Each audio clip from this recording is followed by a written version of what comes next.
So now I've got my plan down to a daily activity. What happens from that daily activity of sending out the letters? Well, I have inbound calls. So I have to set up a system for those inbound calls to be captured. So part of my plan is going to be to put together a call capture system that allows those people to call in. Well, I've got now my lead marketing, I've got my time allocation, I've got my end goal, I've got a system of capture for those leads to come in. Now I have to take my plan to the next level. Through the education I've derived in my beginning phase, I've determined how to wholesale. So now I know that when I get that inbound call, I'm going to have some steps to take as part of my plan. I'm going to qualify that individual on the telephone. Find out whether that transaction is going to have the merit of a wholesale deal or not. If it does have a wholesale deal, my next step is to meet with that person in person, and I need a whole separate set of steps when I meet with them.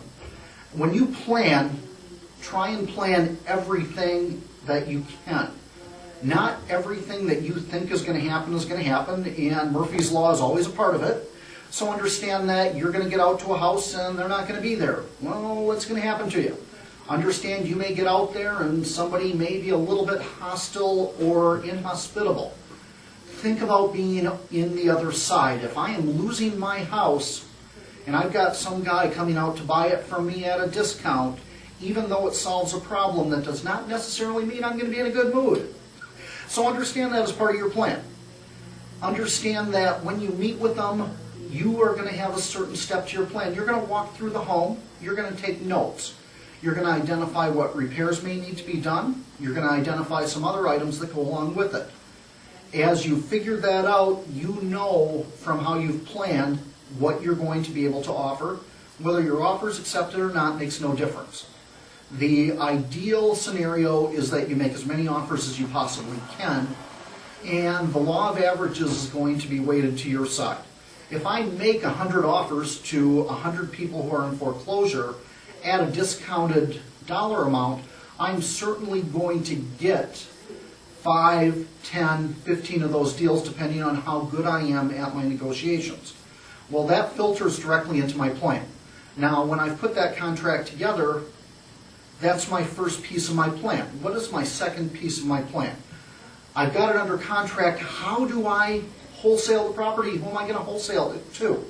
So when I plan my timeline, I've planned my daily activities to get the inbound leads. Now I have to plan my exit strategies. And what that means from a wholesale level, I would say that it means getting involved with the RIA groups, the Real Estate Investor Network groups, getting out to them, becoming involved with 2 or 3, getting to their meetings, letting them know that you are a wholesaler. Well, that's still part of your plan. Your plan is to get out, take the time frame that you have, and make sure that you get exposure into the market of people who are potential buyers. As I take that potential buyer list, I accumulate it, I find out where they're from, what sort of property types they're looking for, and as I did my initial planning, I'm able to consistently and continuously revise that plan backwards to come up with an extremely efficient inbound-outbound system. That is why you need to plan. I can tell you that any type of real estate investing that you're looking for is going to require that you plan up front if you plan on being successful. I'm going to tell you that you can take your planning from stage 1, that I'm a wholesaler and I need capital and I'm replacing my job, to planning for year 2, that I'm doing buy and hold, to planning for year 5, that I am going to do a 1031 exchange into commercial property. And you can take planning from the minuscule of one system to planning long-term out. I'm not sure how accurate I am in my statement of this. However, I read a book a while back, probably 10 years ago, that said that Japanese corporations actually plan 20 to 30 years into the future on what they're doing. Take a look at the success of some of the Japanese corporations out there and what their short-term, mid-term, and long-term planning has gained them as far as market share. I will tell you that in today's constant revolving world, technology changes all the time, everything else changes. Planning more than 3 years in advance will require a lot of changes in your planning.